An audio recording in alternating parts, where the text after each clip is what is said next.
Voy a leer la palabra del Señor y les pido que me sigan con su vista, por favor. Lucas 8, 1 al 3, dice así: Poco después, Jesús comenzó a recorrer las ciudades y aldeas, proclamando y anunciando las buenas nuevas del reino de Dios.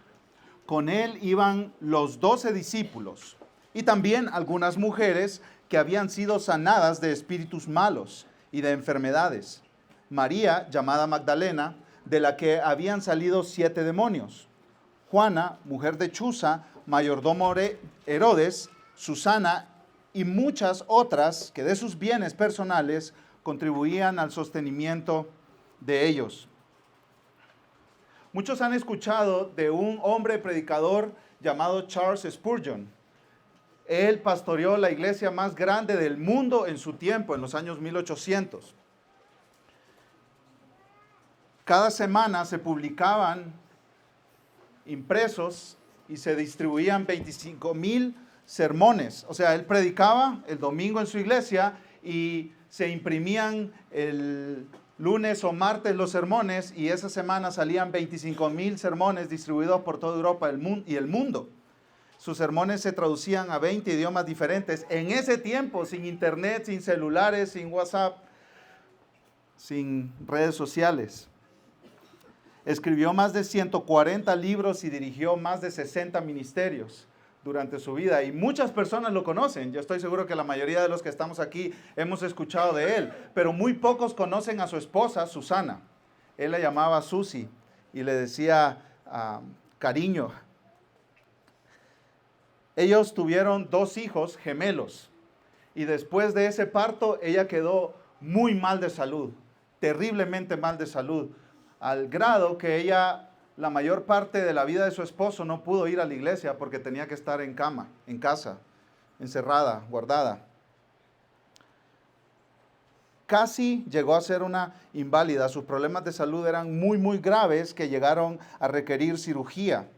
En los 1800, mis hermanos. Hace muchísimo tiempo, antes de todos los avances tecnológicos que nosotros conocemos. Y la cirugía que le hicieron no mejoró totalmente su situación.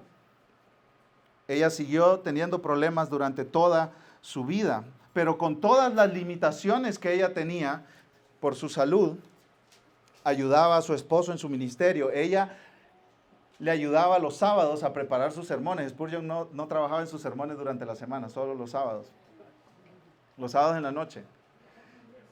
Y ella llegaba, no es un buen ejemplo a seguir, y ella llegaba a la oficina y le leía comentarios bíblicos a él. Y le leía los libros que él le indicaba. Le ayudaba, podemos decir, en su preparación y, más importante, oraba por él. Y en su ministerio ella se dio cuenta lo importante que eran los libros para Spurgeon. Y como consecuencia, para los pastores. Los pastores necesitan libros. Es como un carpintero con sus herramientas o como un mecánico con sus herramientas. Los libros son las herramientas del pastor. Un pastor que no tiene libros la pasa muy mal si es que quiere ser fiel y enseñar fielmente al pueblo de Dios. Pero ella se dio cuenta que muchos pastores no podían comprar libros porque eran muy pobres. Entonces comenzó lo que se llamó el Fondo de Libros de la señora Spurgeon. Y durante 28 años ella donó su propio dinero o recaudó dinero para regalar más de 200,000 libros a muchos pastores en toda Europa. Y recuerden, todo eso mientras estaba en cama. Una mujer, madre de familia, esposa de pastor, sin salud, inválida, casi inválida, en cama. ¿Qué puede hacer una mujer así para la causa de Cristo y el reino del Señor? Dar herramientas a los pastores pobres de toda Europa.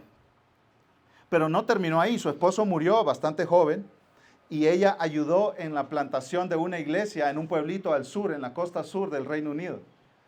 Se dio cuenta que no había una iglesia bautista ahí y ella oró durante más de un año habló con un hombre que había estudiado en el colegio de pastores que fundó su esposo, y ese hombre fue y plantó una iglesia ahí. Luego ella recaudó fondos, dinero, para que la iglesia construyera un edificio.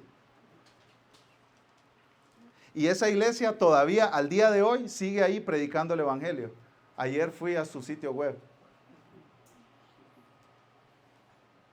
Y no les he contado ni el 30% de lo que Susana Spurgeon hizo. El trabajo que hacen las mujeres por el reino de Cristo pasa muchas veces desapercibido. Se habla poco del trabajo de las mujeres, se menciona poco, no se le da tanto aplauso, tanto reconocimiento. Conocemos a los R.C. Sproul, MacArthur, Piper, Mark Dever y sus esposas. ¿Quién sabe de ellas? ¿Quién las conoce? En algún momento yo pensé que Mark Dever no estaba casado porque nunca había escuchado de su esposa. Su esposa Connie escribe currículos para escuela de niños, escuelas dominicales, y los regala. Gratuitamente los pueden conseguir cualquier pastor en su sitio web. Pero Lucas, el escritor de este evangelio, menciona a muchas mujeres. Es el escritor del Nuevo Testamento que más mujeres menciona. Mujeres que siguieron a Jesús, que sirvieron a Jesús, las encontramos aquí en el evangelio de Lucas, y algunas de ellas no las encontramos en ningún otro lugar en el Nuevo Testamento. Y Lucas nos muestra la importancia de las mujeres en la obra y el reino de Cristo. Hace tiempo que no estaba tan emocionado para predicar un sermón como hoy.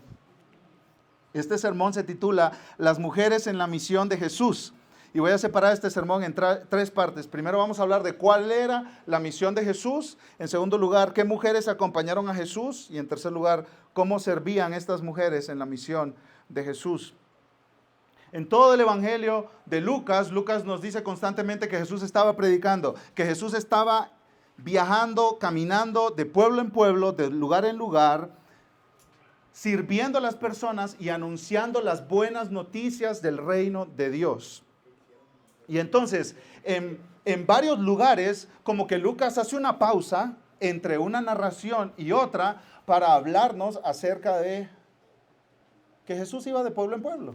Es como Lucas diciéndonos, hey, mira, Jesús hizo muchísimo más, pero yo te estoy resumiendo que iba de pueblo en pueblo anunciando las buenas noticias de salvación.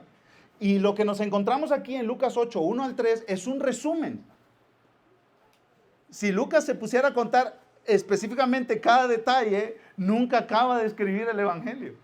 Porque Jesús hizo muchas cosas. Juan nos dice, con una hipérbola, con una exageración al final de su evangelio, que si se escribieran todas las cosas que Jesús hizo, nunca alcanzarían los libros en todo el mundo para poder narrar todo lo que Jesús hizo. O sea, Jesús hizo muchas cosas, habló con muchas personas, enseñó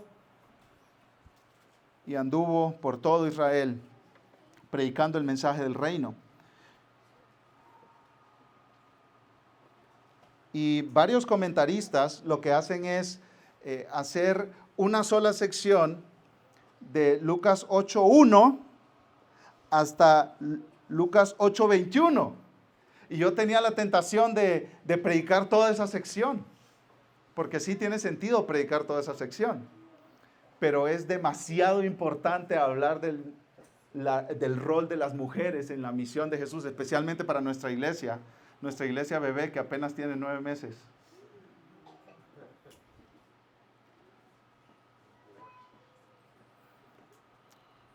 Este resumen de Lucas aquí en estos 3 versículos es muy importante porque Lucas nos da un detalle que no nos ha dado antes en su evangelio. Muchas mujeres acompañan a Jesús. Muchas mujeres acompañan a Jesús. Y Lucas también está anticipando lo que nos va a contar al final del evangelio.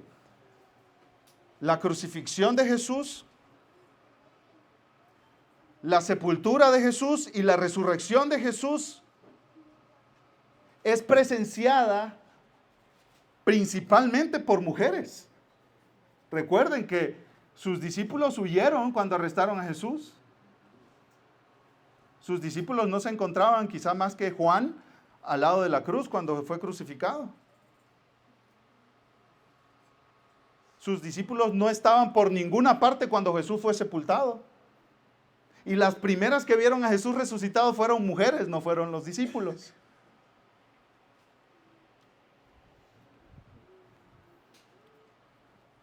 Lucas nos está anticipando lo que viene.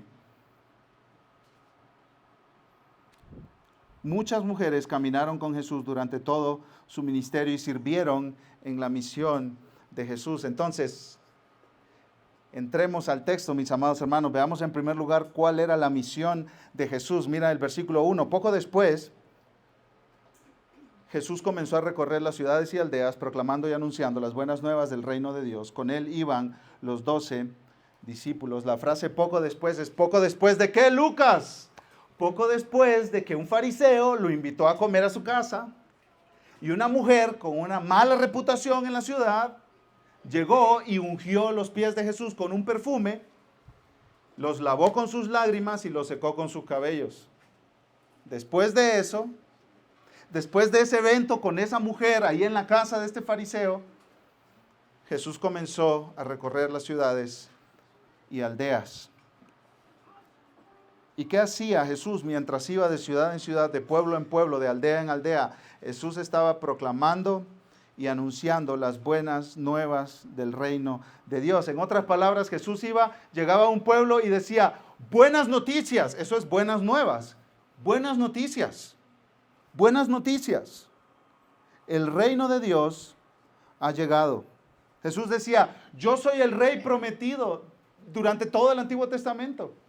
Arrepiéntanse y crean en mí, yo soy el Salvador. Jesús estaba caminando por todo Israel anunciando esto. El pastor MacArthur explica que la palabra proclamando significa informar de manera pública y autorizada un mensaje oficial que se debe escuchar y obedecer. Informar de manera pública y autorizada. Y la palabra anunciando está relacionada con la palabra evangelizar. O sea, Jesús estaba evangelizando. Eso es lo que estaba haciendo, compartiendo las buenas noticias de que había llegado el Salvador. Pero, ¿qué son estas buenas noticias? ¿Por qué se le llama buenas noticias? Bueno, en todo el Antiguo Testamento encontramos el periodo de las promesas. Dios está prometiendo que vendrá un Salvador. Dios está prometiendo que vendrá un Mesías, un libertador, alguien que destruirá a Satanás. Y cuando Jesús llega, empieza a decir, hey, todas esas promesas se están cumpliendo en mí. Ya no sigan esperando, porque ya se están cumpliendo en mí. Dios creó al ser humano y lo puso en el jardín del Edén, que era un lugar ideal, perfecto. No había maldad, pero le puso una regla, no comer del fruto.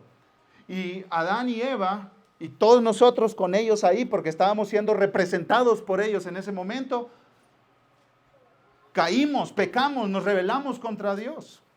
Pero Dios prometió un Salvador.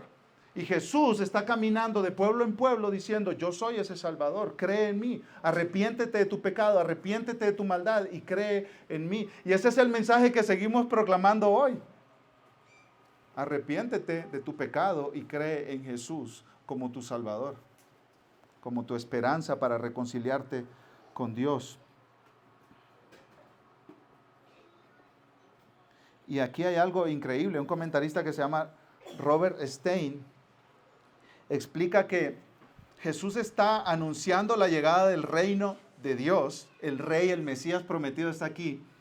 ¿Y cuáles son las evidencias o las señales de que el Mesías ya llegó? En otras palabras, Jesús, tú dices que tú eres el rey, ¿cómo tú pruebas que tú eres el rey? ¿Cómo tú me garantizas que tú de verdad eres el Mesías prometido y no eres pirata? ¿Cómo tú me garantizas eso? Y dice este comentarista que la señal es que los excluidos de la sociedad son incluidos por Jesús en su plan y su reino.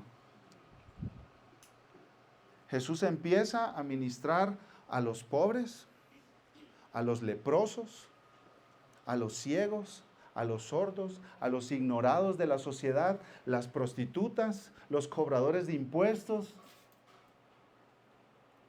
a las mujeres, a las mujeres con mala reputación. Este es un rey diferente. Este rey no anda buscando a los de mejor perfil para que le acompañen en su reinado. No, este rey es diferente. Porque Él está prestando atención a los olvidados, a los débiles, a los enfermos, a los pecadores, a los gentiles, a los samaritanos.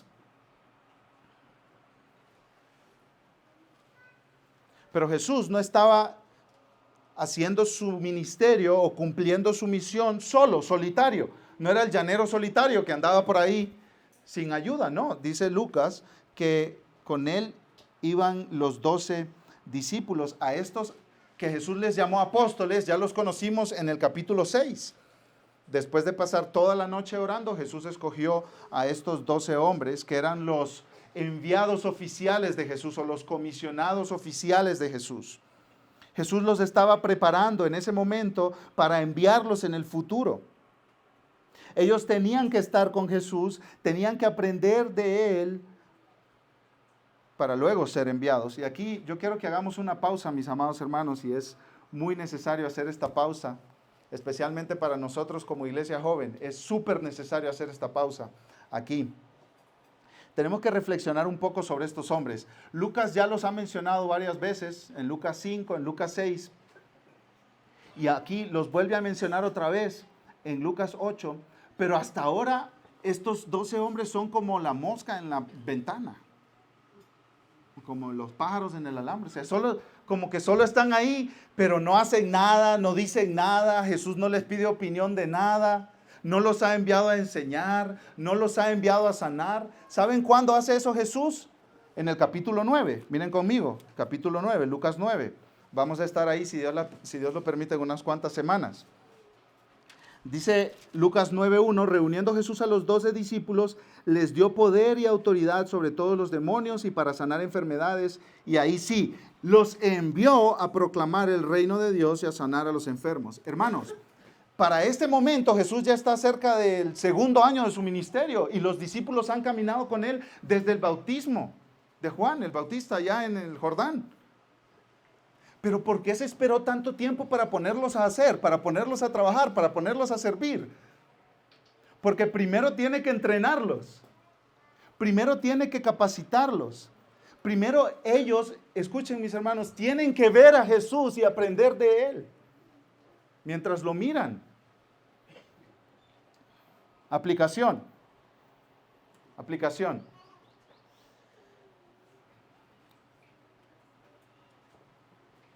Esto es muy importante para nuestra iglesia bebé. Yo quiero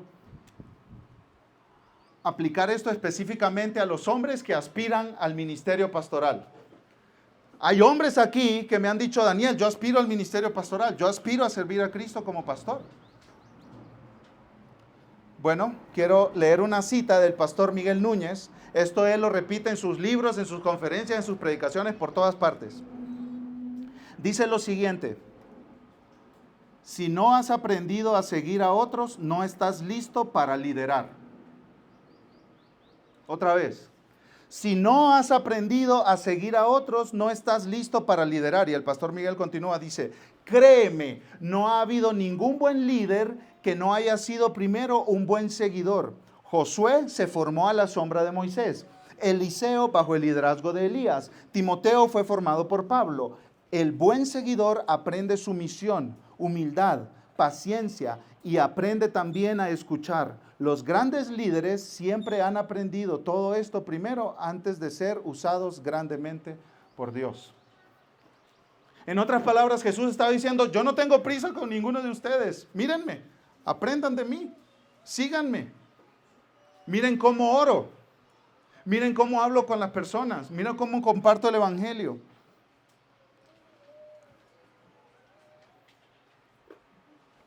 Si no has aprendido a seguir a otros, no estás listo para liderar. Daniel, ¿qué significa esto para mí?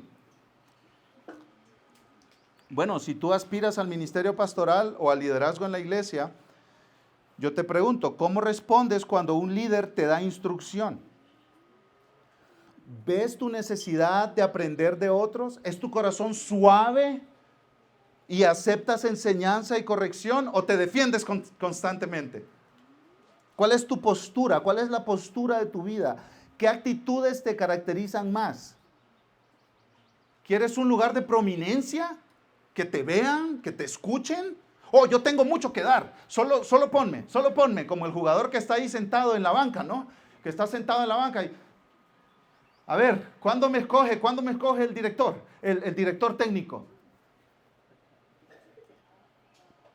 Y cuando el director técnico lo mete y luego lo saca de regreso porque el muchacho no estaba preparado, ahí como los jugadores, los han visto ustedes en los partidos que lo sacan y están todos enojados y van pateando todos los botes de agua. Y después el entrenador les da la mano así para saludarlos y ellos hacen así y hacen como rabietas, berrinches de chiquito, de niño chiquito, ¿sí lo han visto? Bueno, así hacen mucho, pero en la iglesia.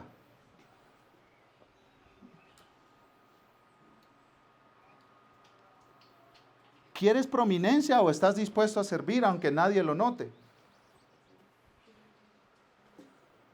Te preguntas por qué nadie nota tus capacidades y te pone en lugares de liderazgo. ¿Qué están esperando para ponerme a mí? ¿O esperas el tiempo apropiado, ser capacitado y discipulado para después servir? Definitivamente Jesús no tuvo prisa. ¿Por qué Jesús no tuvo prisa, mis hermanos? Les voy a decir por qué. Porque toma tiempo formar a un hombre de Dios. Toma mucho tiempo formar a un hombre de Dios. Nosotros en el mes de agosto vamos a empezar capacitaciones para pastores. Pero toma tiempo. Ustedes saben cuánto dura ese entrenamiento que nosotros vamos a comenzar. 5 años. ¡Ay! ¿Por qué mucho? Sí, porque el trabajo que tenemos adelante es súper difícil, mis hermanos. Y los hombres tienen que estar con raíces profundas en la fe y en la verdad para no regarla.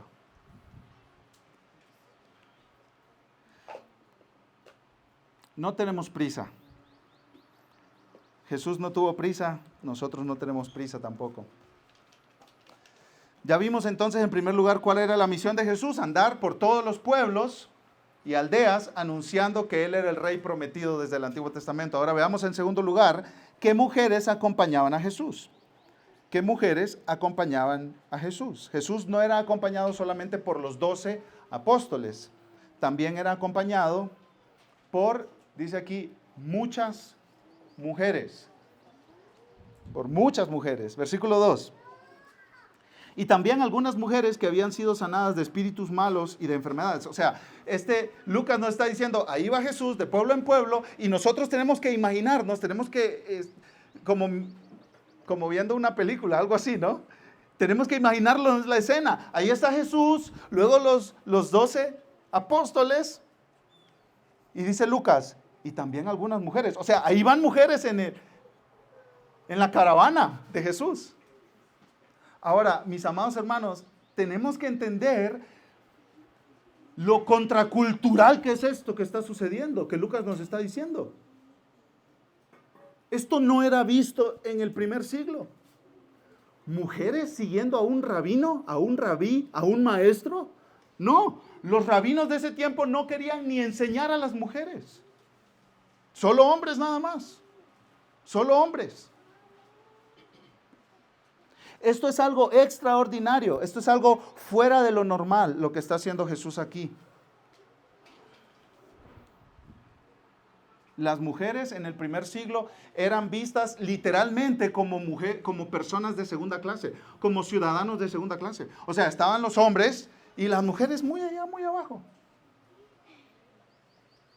Muy allá, muy abajo.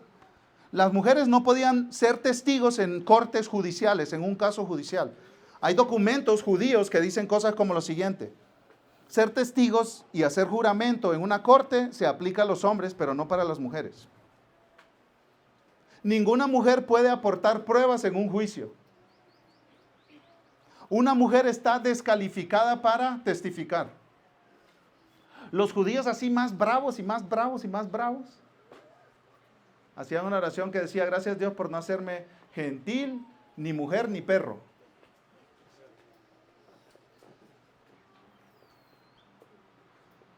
Las mujeres no viajaban con los maestros de aquel tiempo, con los rabinos de aquel tiempo. Era muy común que los maestros no se sentaran como en la universidad aquí y los alumnos vinieran a ellos. Era común que el maestro fuera caminando y los estudiantes siguiéndolo. Eso era lo común. Pero esos estudiantes no había mujeres ahí.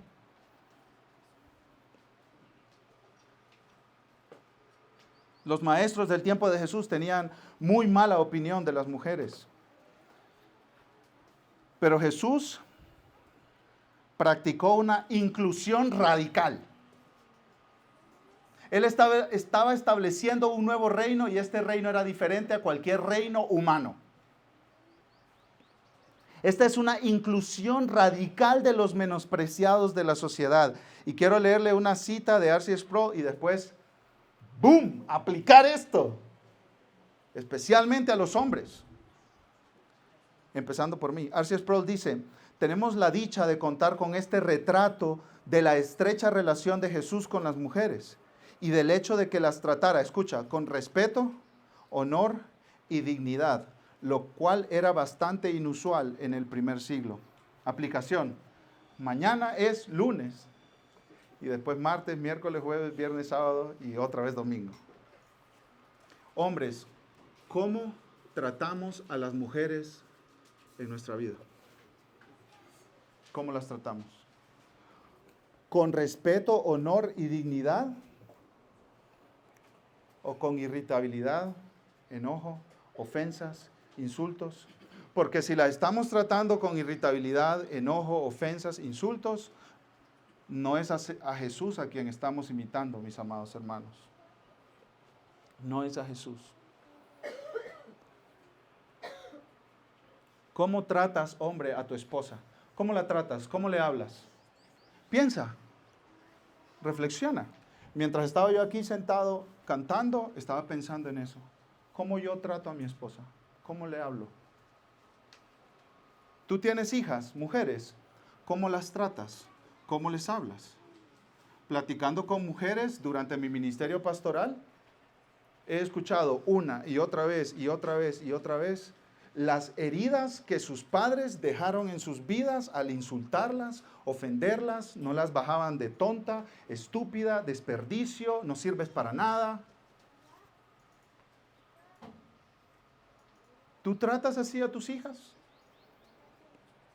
¿Cómo tratas a otras mujeres? ¿Como menores que tú? ¿Como despreciables? ¿Como dignas de ser pisoteadas? ¿Cómo tratas a las mujeres? ¿Cómo tratas a tus hermanas? ¿Te imaginas a Jesús diciéndole tonta a una mujer? ¿Te imaginas a Jesús diciéndole estúpida a una mujer? ¿Te lo imaginas? ¿Te puedes imaginar esa escena, ese cuadro? Pues Lucas dice que ni lo pienses. Imagínate a Jesús bondadoso. Imagínate a Jesús paciente, amoroso. Imagínate a Jesús enseñándoles las buenas noticias del Evangelio. Y quizás tú me dices, Daniel, es que yo no les digo nada de eso. ¿Lo piensas? ¿Lo piensas? ¿Está aquí en tu mente? No se lo dices verbalmente, pero con todo tu cuerpo estás diciéndole, qué tonta esta mujer.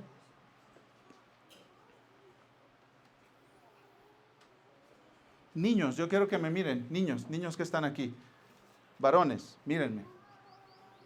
Dios nos hizo a los hombres fuertes físicamente, más fuertes que las mujeres, pero no para maltratarlas, no para aplastarlas, no para tratarlas mal. En su vida ustedes van a tener la tentación o el deseo de tratar mal a las mujeres, tratar mal a sus hermanitas. Pero Jesús trató súper bien a las mujeres. Les habló con paciencia, con amor. Podemos decir que si Jesús estuviera jugando con sus hermanitas, Jesús le hubiera compartido sus juguetes. Jesús le hubiera dado la mitad de la dona de Dunkin' Donuts o de Krispy Kreme. ¿Sí? Sí. Jesús nunca le hubiera pegado a su hermanita. Jamás lo hubiera ofendido o tratado mal. Si ustedes ven a su papi tratando mal a sus hermanitas o a su mamá, no sigan su ejemplo. Sigan el ejemplo de Jesús mejor. Jesús amaba a las mujeres y las cuidaba y las protegía, y Jesús usó toda su fuerza para cuidarlas y protegerlas.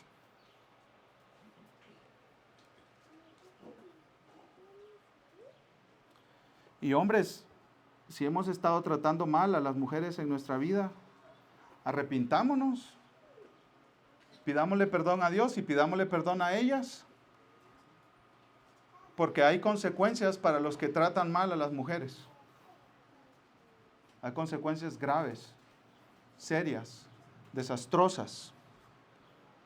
En el Evangelio de Lucas se mencionan muchas mujeres, y un hombre escritor llamado Charles Talbert recopiló una lista: Elizabeth, María, Ana, la suegra de Pedro, la viuda de Naín, la mujer pecadora, mujeres que ministran, aquí en nuestro pasaje, una mujer con una hemorragia de sangre, Marta, María, una mujer lisiada, una viuda que dio una ofrenda en el templo, las mujeres en la crucifixión, mujeres en el sepulcro, mujeres que dieron informes desde que vieron a Jesús resucitado.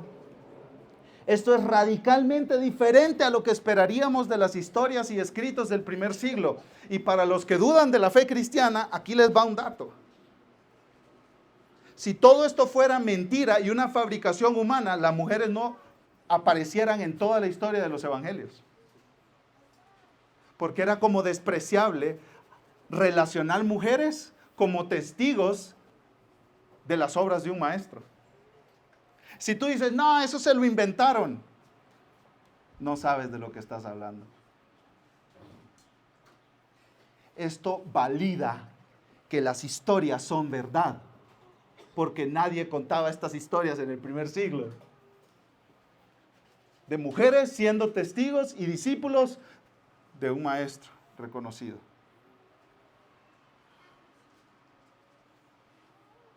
Este es nuestro Salvador. Incluye a los que los seres humanos excluyen. Él no tiene los mismos estándares de evaluación que tenemos nosotros. Gracias a Dios por eso. Y aquí Lucas nos da varios nombres como ejemplos de las mujeres que seguían a Jesús. María, llamada Magdalena, de la que habían salido 7 demonios. ¿En qué piensas cuando escuchas Magdalena? Oh, esta señora es una Magdalena. ¿En qué piensas?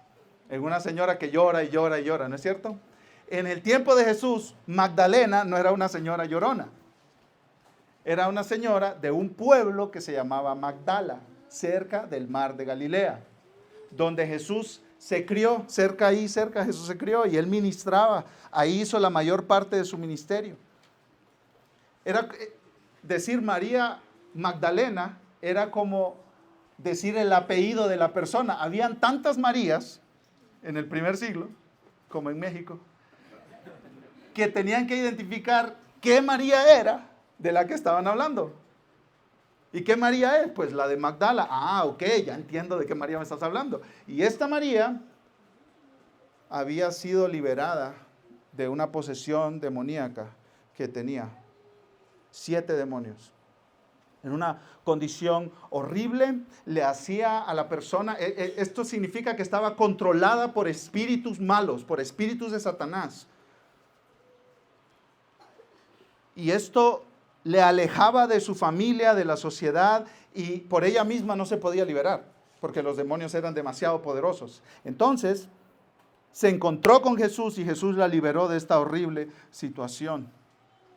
Yo creo que cuando llegue al cielo voy a buscar a María Magdalena y le voy a preguntar, cuéntame la historia, por favor. No está en los evangelios, pero yo la quiero escuchar. ¿Cómo fue? ¿Cómo te encontraste con Jesús? ¿Qué te dijo? ¿Cómo sufrías antes? ¿Cómo cambió tu vida? Va a ser impresionante esa conversación, Y a ella, que estaba separada de su familia, aislada, Jesús la liberó, la salvó y la hizo parte de su familia. Porque Él no se avergüenza de llamarnos sus hermanos.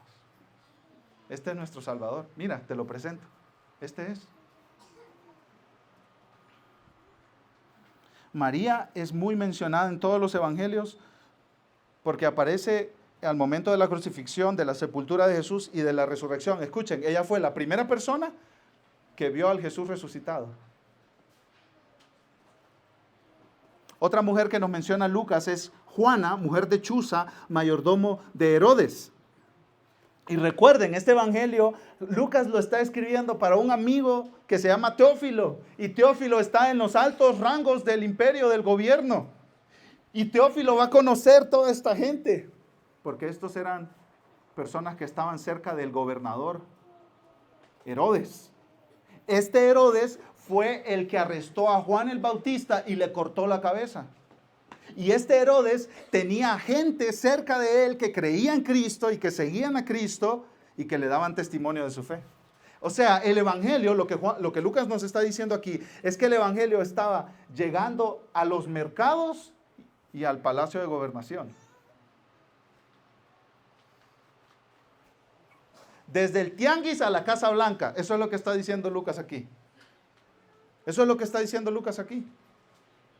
Eso del evangelio es solo para los pobres, gente que no tiene cómo defenderse y que necesitan tener dónde apoyarse porque son demasiado débiles. No, mira, hay gente en los altos cargos del gobierno escuchando el evangelio y creyendo en Jesús.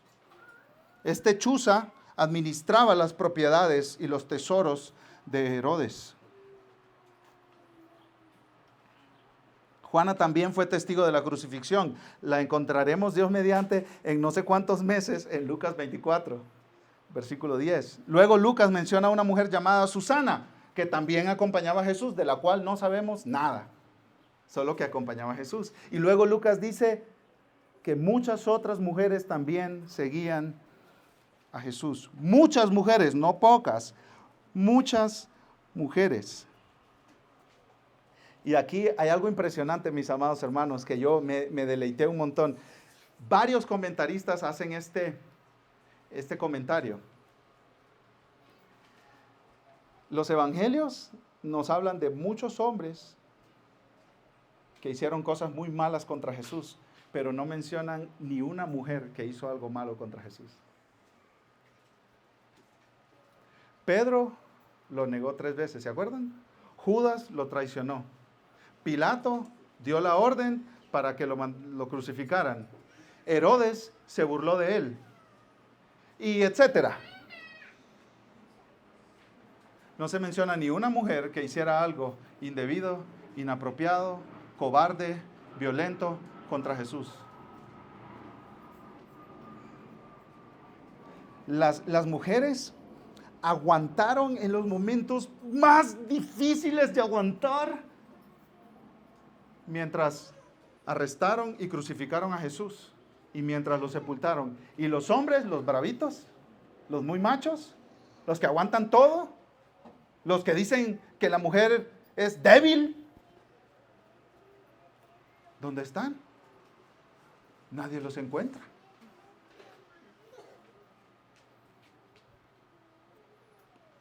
Sí, hay mujeres a lo largo de toda la Biblia que se opusieron a la obra de Dios, pero en el ministerio de Jesús se nos presenta a mujeres valientes que creyeron en Jesús, lo amaron y lo siguieron. Dice John Burgon, no se menciona ninguna mujer que hablara en contra de nuestro Señor durante su vida o que participara positivamente estando de acuerdo con su muerte. Por el contrario, Él fue ungido por una mujer para su entierro. Las mujeres fueron las últimas en su tumba y las primeras en la tumba después de la resurrección. A una mujer se le apareció por primera vez después de que resucitó. Las mujeres proveyeron para las necesidades de Jesús.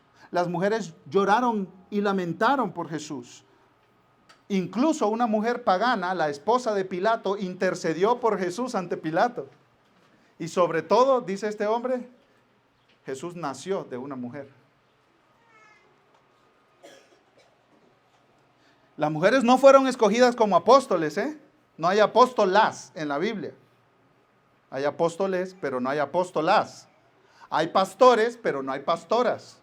Hay obispos, pero no hay obispas. Pero aunque ellos no tienen esa posición de liderazgo oficial reconocida por Dios en su palabra, tienen un gran ministerio en el avance del reino de Cristo. En otras palabras, aplicación. ¿Eres una mujer cristiana? Tú no puedes decir, pues solo soy una mujer, pues ¿qué puedo hacer? No. Eres una mujer que Dios ama eternamente, que ha redimido, que la ha dignificado y honrado, como nadie en este mundo te va a dignificar y honrar.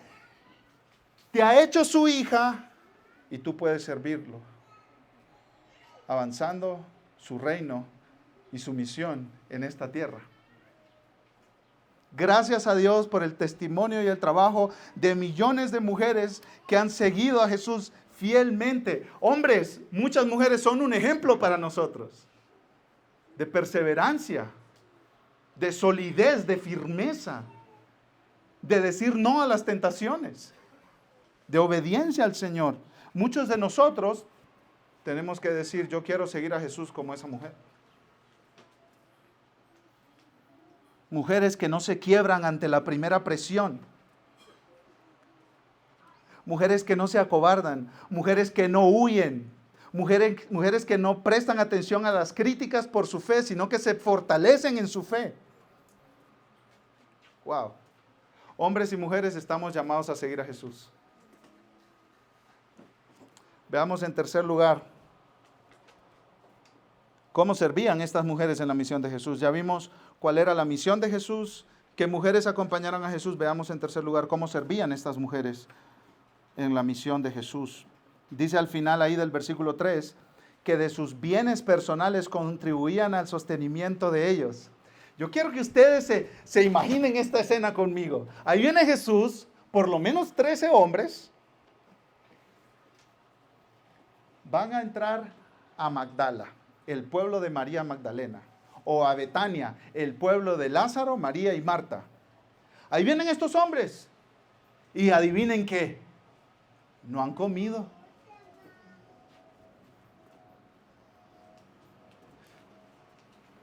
Y caminaron 10 kilómetros para llegar acá.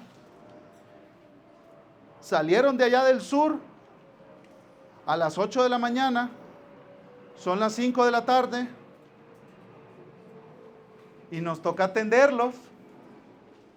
Díganme ustedes, mis hermanos, ¿cómo comen 13 hombres? ¿Cómo comen 13 hombres? A ver. Esta semana salimos a comer unos tacos con unos individuos aquí que no voy a mencionar. Y comimos, si ustedes nos hubieran visto, comimos. ¿Cuántas órdenes de comida china tienes que pedir para alimentar a 13 individuos? Vas a los tarascos y estás pensando, ¿cuánto comen? ¿Cuántos son? Son 13, pero todos son hombres. Híjole. Y eso pensando que solo estaba Jesús y los 12, pero ahí parece que habían más. ¿Cómo los alimentas? ¿Cuántas órdenes, cuántos kilos de al pastor pides en los tarascos? ¿Cuántos kilos de asada? Pues que se llenen con pura tortilla si les queda hambre. Hermanos, estos hombres comían. Esto no es broma. Y ahí está María, Juana, Susana, Marta, María, las hermanas de Lázaro, rascándose la cabeza. ¿Cómo vamos a dar de comer a estos hombres? ¿De dónde se sacó el dinero para que estos hombres comieran durante 3 años que caminaron con Jesús? 3 años, 3 años. Estamos haciendo presupuestos para la venida del grupo misionero de Kansas para la escuela bíblica de vacaciones. 25,000 pesos de comida. Y ellos van a estar una semana. ¿Y estos? 3 años. ¿De dónde salió la plata para alimentarlos?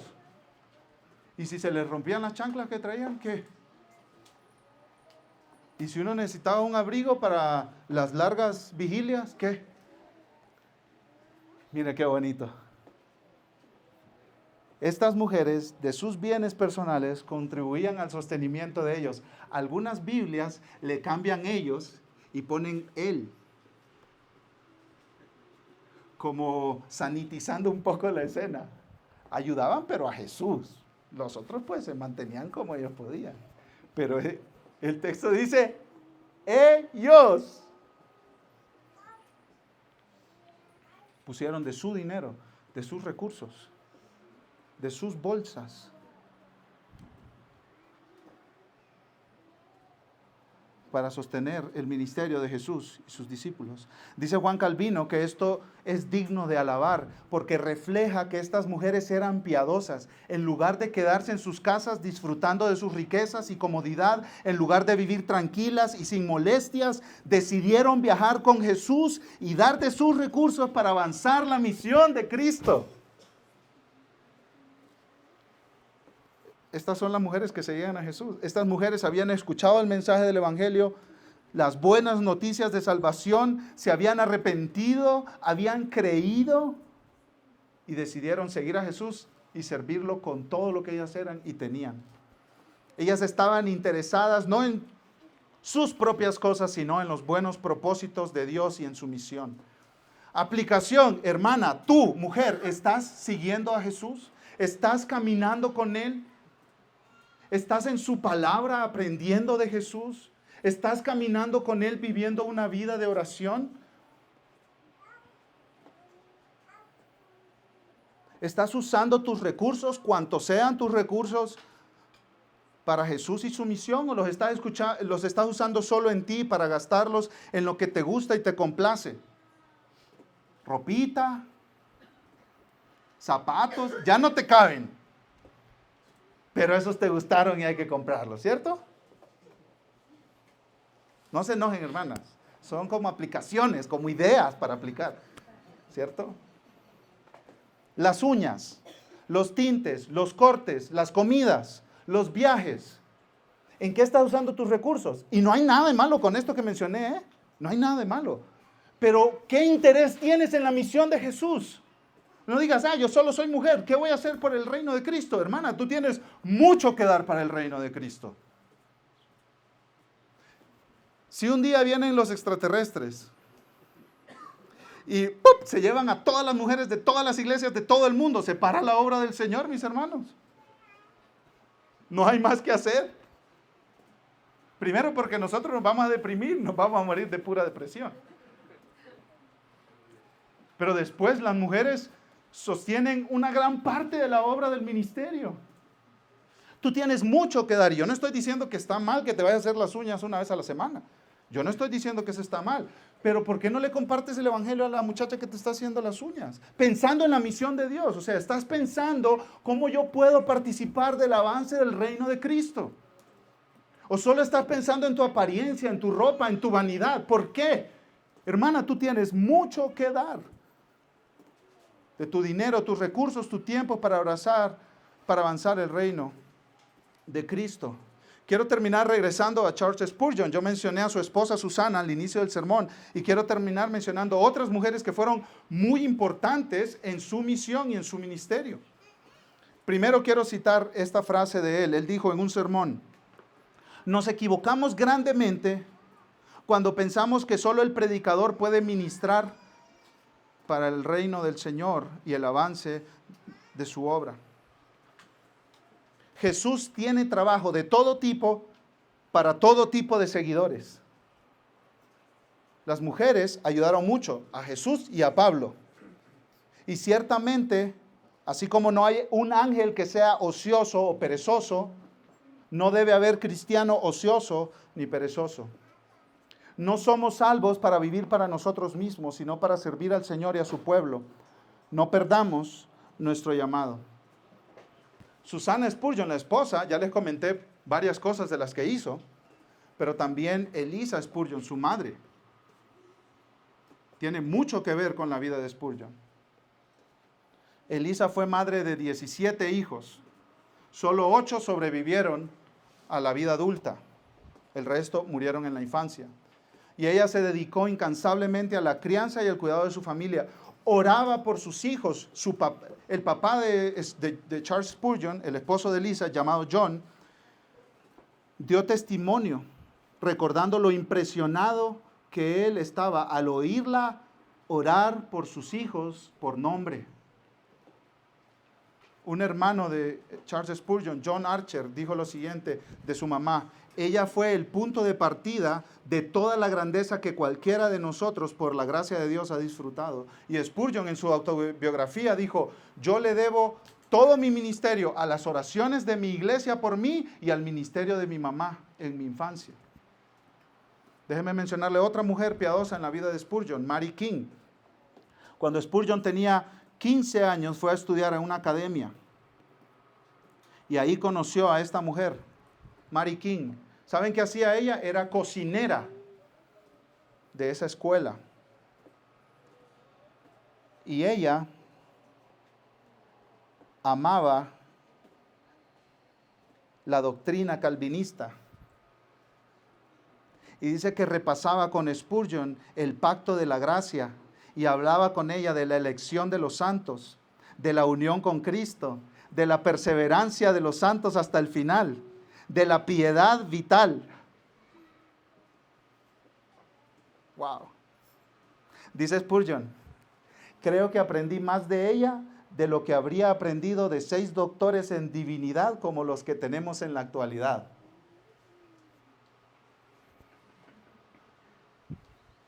Esta era una mujer que invertía en los jóvenes.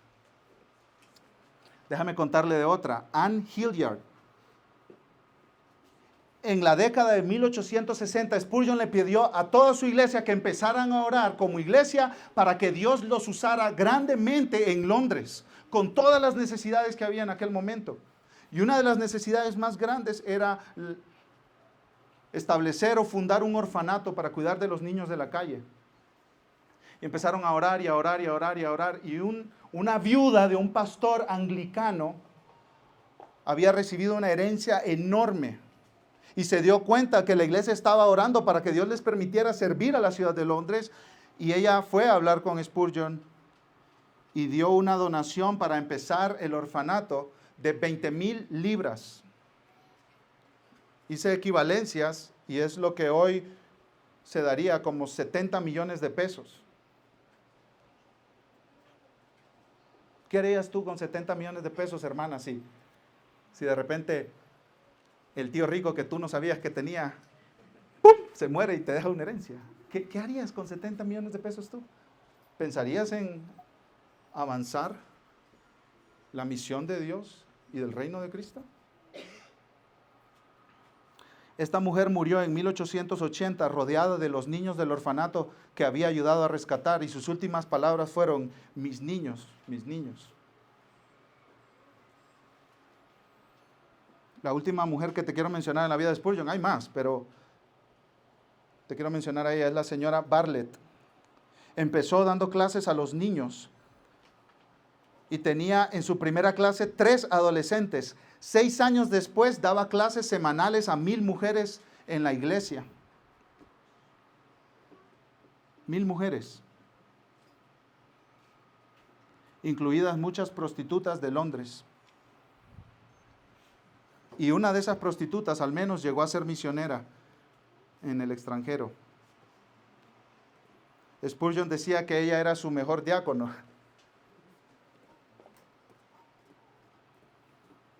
Hermana, qué bien eres tratada por Jesús. Te ha hecho parte de su familia, te ha redimido, te ha salvado, te ha dignificado y honrado como nunca nadie jamás te dignificará y te honrará. ¿Por qué no usas el resto de tu vida para servirle? ¿Por qué no usas tu dinero para servirle? Y tú dices: Daniel, yo no tengo. ¿Por qué no tomas a un muchacho de 15 años y le empiezas a enseñar doctrina? Quizás tus nietos, quizás tus sobrinos, quizás tu vecinito que no conoce el evangelio y que tú lo ves jugando fútbol enfrente de tu casa. Quizás tus hijos. Que Dios las use, mis amadas hermanas, para su gloria, y que nosotros, hombres, las tratemos siempre, a todas las mujeres en nuestra vida, como Jesús. Vamos a orar.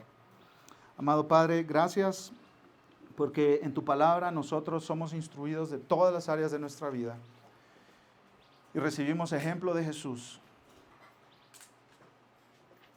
de cómo vivir en esta tierra y cómo servirle en esta tierra y cómo tratarnos unos a otros. Te pedimos que la cultura aquí en nuestra iglesia sea una cultura de aprecio, honra y dignidad para las mujeres, Señor.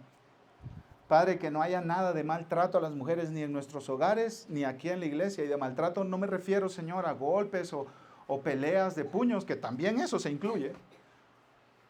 Pero que nuestras palabras sean bondadosas, amorosas, llenas de cariño y afecto, y que los hombres estemos buscando por todos los medios de proteger a las mujeres que tú has puesto alrededor de nuestra vida, Señor, que tú has puesto en esta iglesia. Y te pido por las mujeres, Señor, que ellas miren que tienen una parte clave e importante en el avance de tu reino y de tu misión en esta tierra, Dios, que sigan el ejemplo de María de Magdala, que sigan el ejemplo de Juana y de Susana, y de todas las mujeres fieles que han vivido a lo largo de toda la historia, Señor.